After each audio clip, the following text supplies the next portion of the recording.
It's time to see the headlines across Nigerian newspapers now. We begin with the first news this morning. First news says, old Naira notes, Tinubu moves to extend deadline. Old Naira notes, Tinubu moves to extend deadline as Policy Advisory Council released report recommending December 2024 deadline. Tinubu inaugurates National Economic Council. Okay, that's what the first news has. And then from there, let's go to the Leadership newspaper.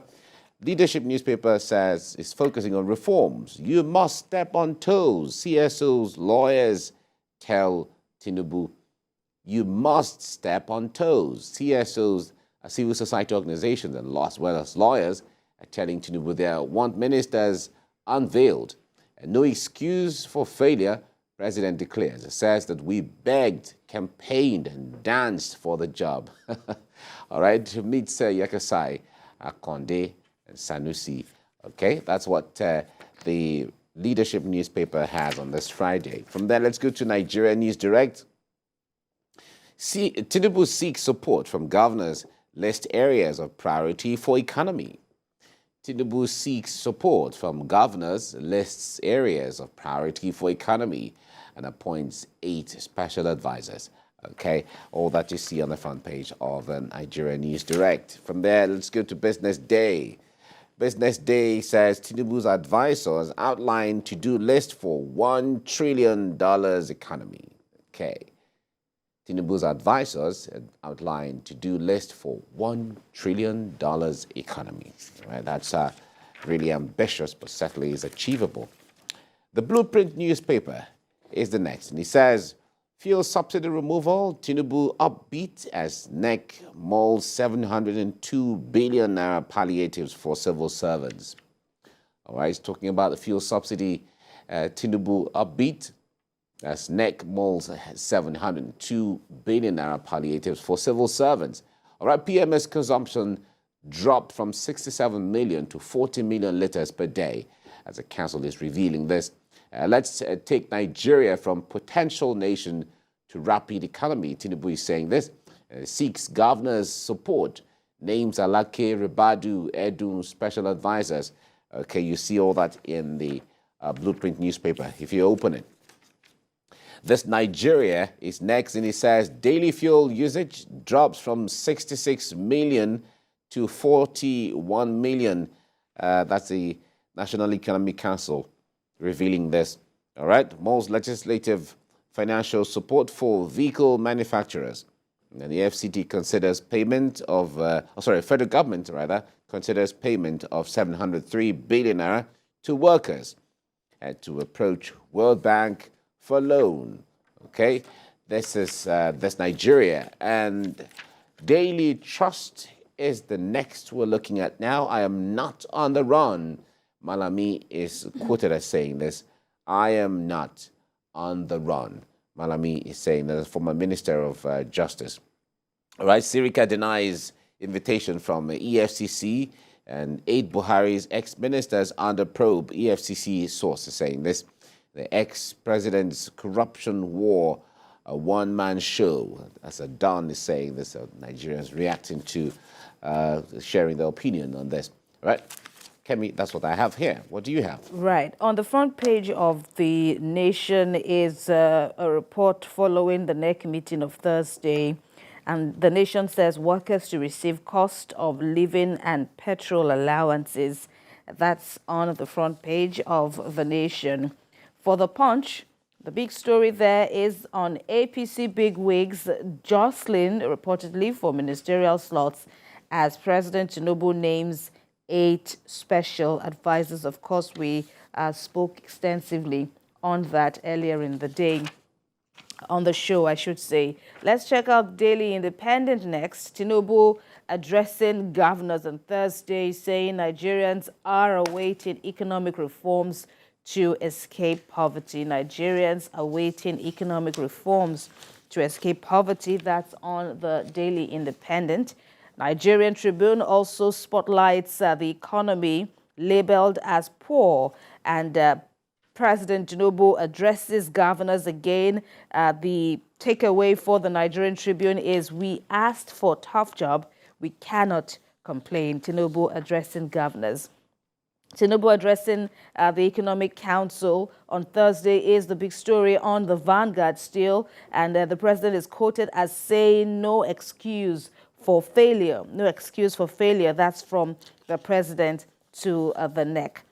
The Daily Sun is towing a different line, spotlighting the latest on the election. Of course, the Election Petition Tribunal saying on the presidential election timetable, new twist in INEC Obi Atiku legal battle. Of course, that's also progressing over there at the presidential election petition tribunal in Abuja. Finally is The Guardian. Interesting lead story there, talking about costly rent and burial plots. Costly rent and burial plots.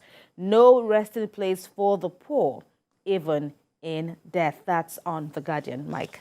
All right. There are several stories I'd like us to see, but I'd like us to begin with the story on the front page of the Punch newspaper that says that APC Bigwigs Jostle for Ministerial Slots.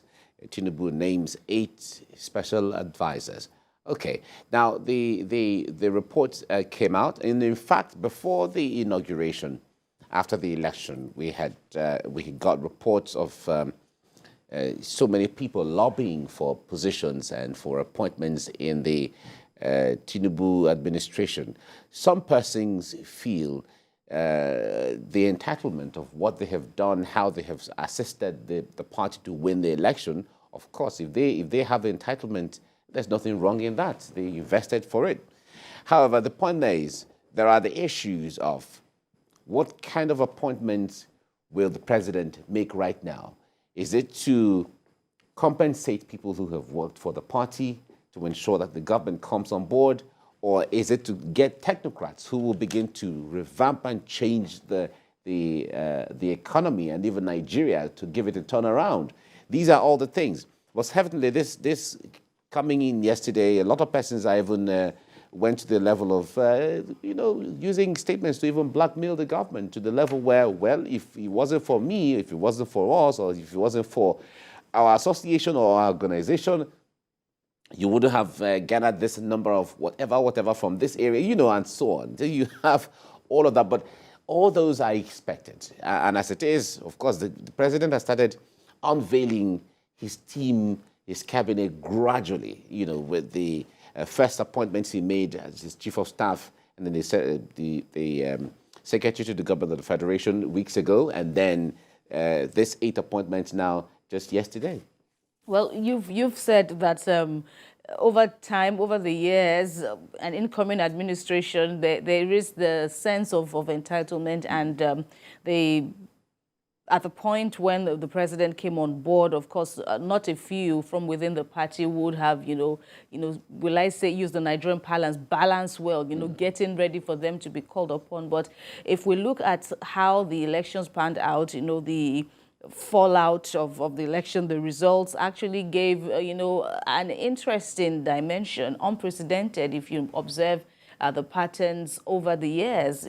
Stronghold states of the ruling party, Lagos, we saw how the votes went down. Kaduna, Abuja, we saw how the votes went down. So if we now have to say even in Kano, and the governor, the former governor Ganduje, was a staunch member of the Tinubu campaign team. He was everywhere, and it was a shocker, even though the reality on the ground was a persona as Kwakwa, and so that remained to be seen how anyone could beat that. And we saw eventually how that alone, even though it was the only state that the NNPP garnered, but that alone, the vote said so much. Was an emphatic it was a big emphatic statement. So if it now comes down to the issue of, okay, you are entitled to, let's see your result on the ground. I'm just saying, I really don't know how the government would go about it, but I can see that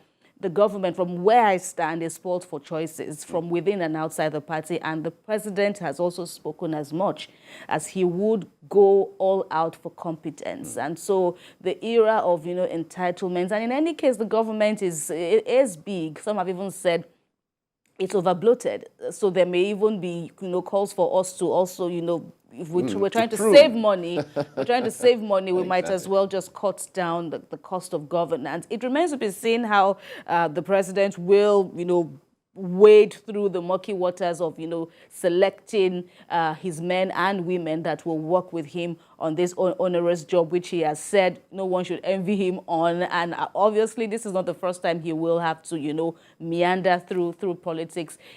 That's even one of the accolades that he has gotten. How he's the politician of politicians, and we wait to see how he will work around all these options.